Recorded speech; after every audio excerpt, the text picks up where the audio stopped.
আপনাকে না কতবার বলেছি আমাকে তুমি তুমি করে বলবেন না? কি করছিলেন? রান্না করছিলাম। ম্যাজিশিয়ানদের আবার রান্না করতে হয় নাকি?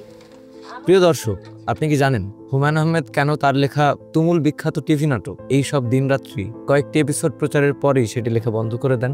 কারণ তার বাসার জন্য প্রয়োজন ছিল একটি রঙিন টিভি। মেয়েরা প্রতিবেশীর বাসায় টিভি দেখতে গিয়ে পছন্দের অনুষ্ঠান না দেখতে পেরে কাঁদতে কাঁদতে চলে এসেছে।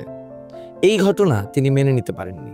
তিনি বলেছেন, আমি হিসাব করলাম প্রতি এপিসোড কি পরিমাণ টাকা পাবো, সেভাবেই বিটিভির জন্য এই সব দিনরাত্রি লেখা শুরু করি। যে মুহূর্তে রঙিন টিভি কেনার পয়সা হলো সেই মুহূর্তেই নাটক লেখা বন্ধ করে দিই। যদি প্রশ্ন করা হয় বাংলাদেশের সাহিত্যের সবচেয়ে জনপ্রিয় লেখক কে, উত্তরে নির্দ্বিধায় বলা যাবে হুমায়ুন আহমেদের নাম। 1948 সালের 13 নভেম্বর নেত্রকোণে জন্ম নেওয়া হুমায়ুন আহমেদ তার 63 বছরের জীবনে তিনি ছিলেন একাধারে লেখক, শিক্ষক, রসায়নের স্কলার, চলচ্চিত্রকার, আরও কত কি। তাকে শুধু হিমুর পাগলামি, মিসির আলীর যুক্তিবাদ আর শুভ্র নীরবতা দিয়ে চেনা যাবে না। এই মানুষটার ভেতরে ছিল আরও অনেকজন। ঢাকা স্ট্রিমে আজ আমরা কথা বলবো তার 3টি অচেনা বা তুলনামূলক কম আলোচিত দিক নিয়ে। প্রথমটি হলো জাদুকর হুমায়ুন আহমেদ। হুমায়ুন আহমেদ শুধু সাহিত্যে জাদুকর নন, তিনি ছিলেন সত্যিকারের জাদুকর। মানে জানতেন বিভিন্ন জাদুর কৌশল। ঢাকা বিশ্ববিদ্যালয়ের মহসিন হলের 564 নম্বর রুমে হঠাৎ হঠাৎ ম্যাজিক দেখিয়ে সবাইকে তাক লাগিয়ে দিতেন। ছাত্রাবস্থায় রাস্তার মোড়ে, চায়ের দোকানে সুযোগ পেলেই ম্যাজিকের ট্রিক্স দেখাতেন হুমায়ুন। একবার সুনীল গঙ্গোপাধ্যায়কে ম্যাজিক দেখিয়ে তাকে তাক লাগিয়ে দিয়েছিলেন হুমায়ুন। সুনীল সারা রাত তাকে জিজ্ঞাসা করেছিলেন, এটা কিভাবে সম্ভব? বিশ্বখ্যাত জাদুকর জুয়েল আইচ পর্যন্ত বলেছিলেন, ক্লোজ আপ ম্যাজিকে হুমায়ুন ছিলেন রাজার ভান্ডার। 1968 সালে ম্যাজিক দেখান তৎকালীন পাকিস্তান টেলিভিশনে। অচেনা হুমায়ুনের এই আলোচনার দ্বিতীয় দিকটি হলো হুমায়ুনের হাত দেখার চর্চা। তার এই হস্তরেখা নিয়ে ঘাটাঘাটি শুরু ছাত্র জীবনে। বিশ্ববিদ্যালয় জীবনে বন্ধুদের মধ্যে এক অলৌকিক চরিত্র হয়ে উঠেছিলেন হুমায়ুন। একবার মহসিন হলে গুঞ্জন উঠল, হাত দেখে হুমায়ুন ভবিষ্যৎ বলে দিচ্ছে, আর অবিকল সেটা মিলেও যাচ্ছে।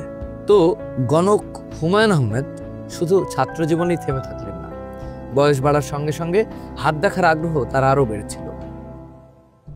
একবার গায়ক এসআই টুটুল জানালেন, কুষ্টিয়ায় 2জন জিন ভর করা লোকের খোঁজ পেয়েছেন তিনি।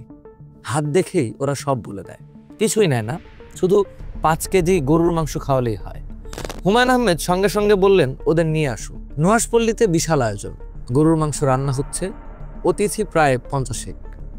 গণকরা প্রথমেই নায়ক রিয়াজের হাত দেখে বললেন, আপনার মা মারা গেছে। রিয়াজ হতভম্ব, তার মা তো পাশেই বসে আছেন। আর নুহাসকে দেখে বলল, সে নাকি ডিগ্রি পাশ করেছে, দ্রুতই বিয়ে করবে।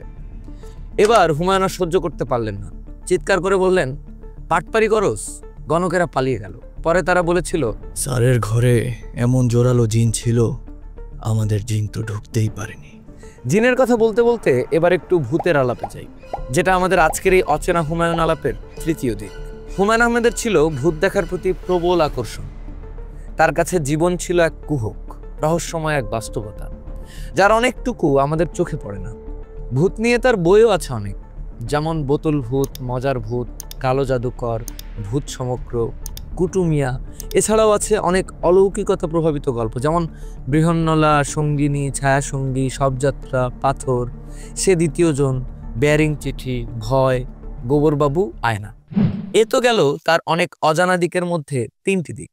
এবার বলি মৃত্যুর আগে তার বলে যাওয়া শেষ 3টি ইচ্ছার কথা। হুমায়ুন আহমেদের শরীরে 2011 সালে হঠাৎই ক্যান্সার ধরা পড়ে। চিকিৎসার জন্য তিনি পাড়ি জমান আমেরিকায়। হাসপাতালে মৃত্যুসজ্জায় তিনি প্রকাশ করেছিলেন তার 3টি ছোট্ট ইচ্ছা। 1, অ্যাস্টোরিয়ায় পরিবার ও বন্ধুদের নিয়ে একসঙ্গে লাঞ্চ করবেন। 2, বাচ্চাদের নিয়ে প্রিয় ফুড কোর্টে যাবেন। 3, স্ত্রী শাওনের সঙ্গে যাবেন ক্যান্ডেল লাইট ডিনারে। 3 ইচ্ছার প্রথম 2টি পূরণ হয়, তৃতীয়টির বদলে বলেছিলেন, আজ আর বের হব না, বাচ্চাদের সঙ্গে থাকি। 2012 সালের 19 জুলাই, তখনও ছিল বর্ষা। আজ থেকে 1 যুগ আগে এমন বর্ষার দুপুরেই চিরতরে বিদায় নেন গল্পের জাদুকর হুমায়ুন আহমেদ। ঢাকা স্ট্রিমের পক্ষ থেকে এই জাদুকরের প্রতি বিনম্র শ্রদ্ধা।